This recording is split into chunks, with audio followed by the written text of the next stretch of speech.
Imagine living in a time when Rome was not an empire, but a republic. Let's journey back, way back to 509 BC. Rome, a fledgling city on 7 hills, was under the rule of a king who was overthrown in a revolution, paving the way for the birth of the Roman Republic. The Republic, a new form of government, was established with the belief that no one man should hold ultimate power.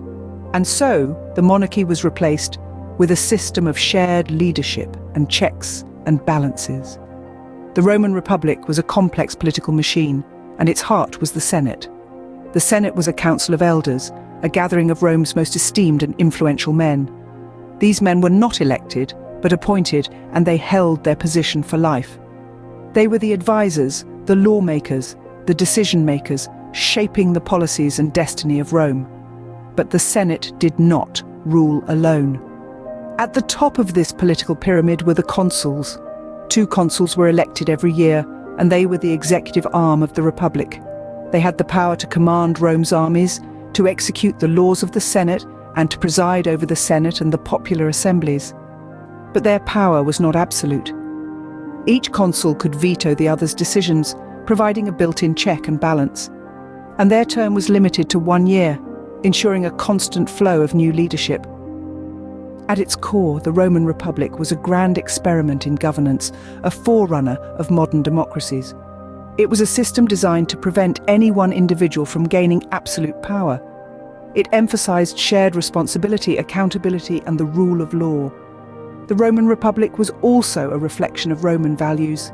It prized duty, discipline, and dedication to the state above all else. And it was these values that would drive Rome's expansion, fuel its power, and ultimately lead to its downfall. Thus, the Roman Republic was born, setting the stage for a dramatic era of expansion, intrigue, and eventual decline. The Roman Republic was not content with just ruling Rome. It had its eyes set on the entire Mediterranean. As Rome began to flex its muscles, the Republic embarked on a series of conquests that would see its territory expand dramatically. The first major target of the Republic was its powerful neighbour, Carthage. The 2 city-states locked horns in a series of conflicts known as the Punic Wars. These wars, fought over the course of more than a century, were a titanic struggle for control of the Mediterranean. The Romans, with their disciplined legions and indomitable will, ultimately prevailed. The defeat of Carthage in the Third Punic War marked a pivotal moment in the Republic's expansion. It cemented Rome's position as the dominant power in the Western Mediterranean and paved the way for further conquests. Following its victory over Carthage, the Roman Republic turned its gaze eastward. Here, the glittering cities and rich culture of Greece beckoned. Through a combination of military might and astute diplomacy, the Romans gradually brought the Greek city-states under their control. The annexation of Greece was a significant feather in the cap of the Republic. It not only extended Rome's territory, but also introduced new ideas, artistic styles, and philosophical concepts that would greatly influence Roman society. However, the Republic's expansion was not a straightforward process. Each new territory brought with it new challenges. The cultural, linguistic, and political diversity of the conquered lands posed significant administrative challenges for the Republic. Furthermore, the need to maintain large standing armies in these territories put a strain on Rome's resources and led to increasing social and political tensions back home. Yet, despite these challenges, the Roman Republic continued its relentless march. By the end of the 2nd century BC, it had become the dominant power in the Mediterranean, a vast republic stretching from Spain in the west to Syria in the east. The Roman Republic was becoming a force to be reckoned with, but this rapid expansion was not without its challenges. As we'll see in the next scene, these challenges would eventually lead to the downfall of the Republic. But for now, Rome stood at the height of its power, a beacon of civilization in a turbulent world. All empires rise, but they also fall. The Roman Republic was no exception. As the Republic expanded, it became riddled with political instability. The seeds of discord were sown, and the stage was set for a dramatic downfall. The Republic's expansion brought wealth and power, but also bred corruption and inequality. The Senate, originally a democratic body of representatives, was increasingly dominated by a wealthy elite. This imbalance of power led to social unrest and political turmoil. Enter key figures like Julius Caesar and Cicero.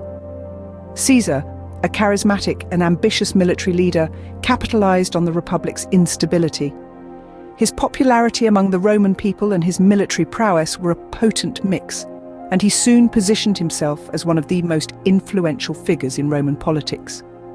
Cicero, on the other hand, was a brilliant orator and statesman. He embodied the values of the Republic and fought tirelessly to uphold them. But despite his efforts, the tide of change was unstoppable. As Caesar's power grew, so did the tension between him and the Senate. The senators, threatened by his popularity, plotted against him. In a dramatic turn of events, Caesar was assassinated on the Ides of March in 44 BC. His death sent shockwaves through the Republic. But the death of Caesar didn't restore the Republic as the conspirators had hoped. Instead, it triggered a devastating civil war. Caesar's adopted heir Octavian and his military ally Mark Antony battled against Caesar's assassins and their supporters. The war tore the Republic apart, setting the stage for the end of the Republic and the birth of an empire. In the aftermath, Octavian emerged victorious and took on the title of Augustus, becoming the first Roman emperor. The Republic had fallen, replaced by an empire that would rule for the next several centuries. So the story of the Roman Republic is a tale of ambition, power, and political maneuvering. It's a reminder that even the mightiest can fall. The assassination of Julius Caesar marked the beginning of the end for the Roman Republic. But out of the ashes of the Roman Republic arose a new form of government, the Roman Empire. A young man named Octavian stepped into the power vacuum left by the assassination of Julius Caesar, his adoptive father. Octavian, later known as Augustus, was to become the first emperor of Rome, marking a pivotal shift in the political landscape of the ancient world. The power dynamics of Rome were irrevocably changed.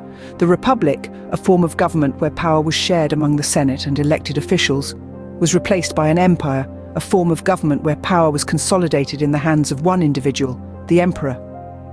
This shift was not sudden, nor was it without conflict. Octavian had to navigate a complex web of alliances, rivalries, and wars, notably the final war of the Roman Republic against Mark Antony and Cleopatra. Augustus was a shrewd politician and a canny leader.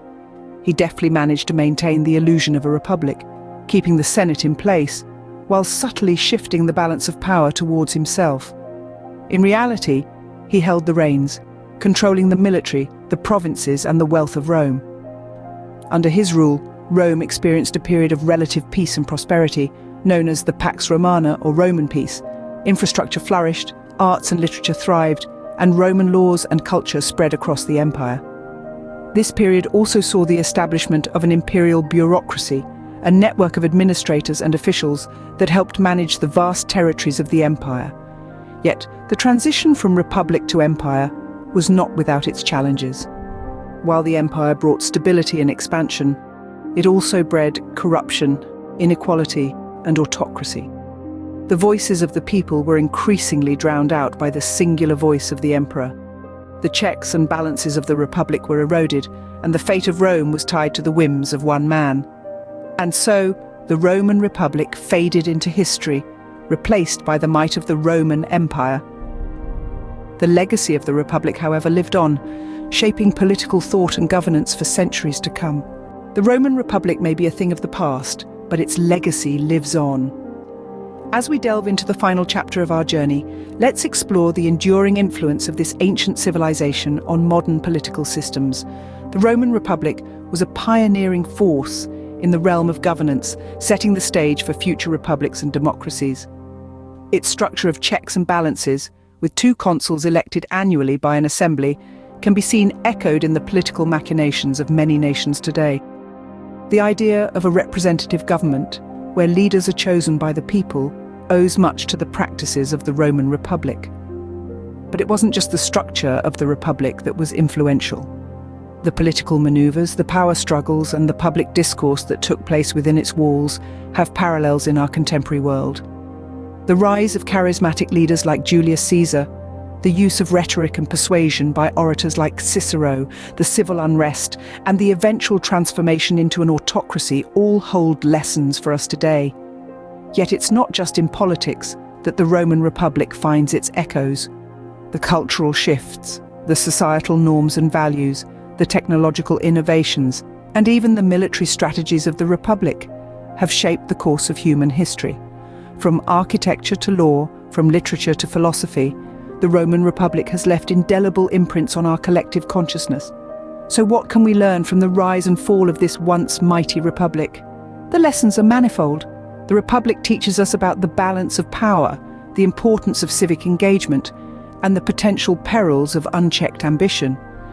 It warns us of the consequences of political instability and societal division. And perhaps most importantly, it reminds us that no matter how powerful or influential, all empires, all nations will have their rise and their fall. The Roman Republic stands as a powerful reminder of the dynamic forces of history and the enduring impact of our past.